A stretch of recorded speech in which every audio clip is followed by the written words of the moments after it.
रहमतुल्लाहि व बरकातुहू। उम्मीद है तमाम दोस्त अहबाब खैर व आफ़ियत से होंगे और मेरी तमाम माँ बहनें भी खैर व आफ़ियत से होंगी।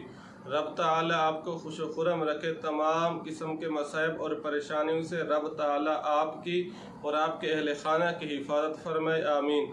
आज आप हजरात की खिदमत में जो वजीफ़ा लेकर हाजिर हुआ हूँ वह वजीफ़ा है, सिर्फ़ 35 मरतबा ये कलिमात पढ़ें और इन 35 मरतबा कलिमात को पढ़ने से जादू ख़त्म और तमाम किस्म की बंदिशें दूर।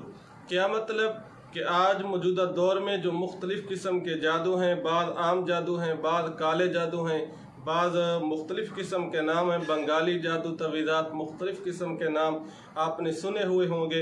अल्लाह ना करे बाज़ लोगों ने तो इन चीज़ों को आज़माया हुआ है गैरों के लिए।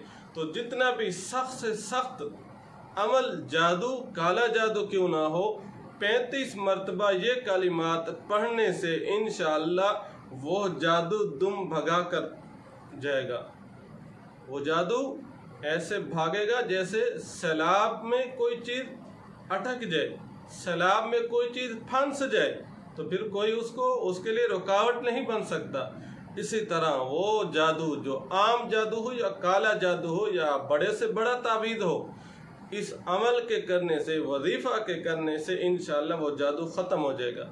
इसी तरह बड़ी से बड़ी परेशानी क्यों ना हो, बड़ी से बड़ी मुसीबत क्यों ना हो, इस अमल के करने से इंशाअल्लाह तमाम मुसीबतें, परेशानियाँ दूर हो जाएंगी।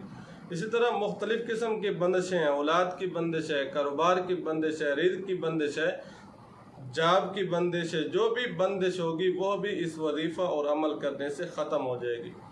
वो अमल और वजीफ़ा क्या है, उसकी तरफ बढ़ने से पहले आपसे एक दरख्वास्त और गुजारिश है कि आप हमारे चैनल को सब्सक्राइब कर दें। सब्सक्राइब करने के बाद बेल दबा दिया करें ताकि हमारी हर आने वाली वीडियो आप तक आसानी से पहुंच सके।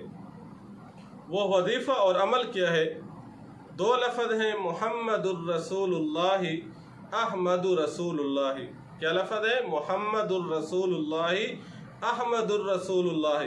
ये 2 कलिमात, 2 लफ्ज़ हर फ़र्ज़ नमाज के बाद 35 मरतबा पढ़ने का एहतिमाम फरमाएं। इंशाअल्लाह बड़े से बड़ा जादू, बड़े से बड़ा तावीज़, बड़ी सी बड़ी परेशानी इस अमल के करने से इंशाअल्लाह वो ख़त्म हो जाएगी।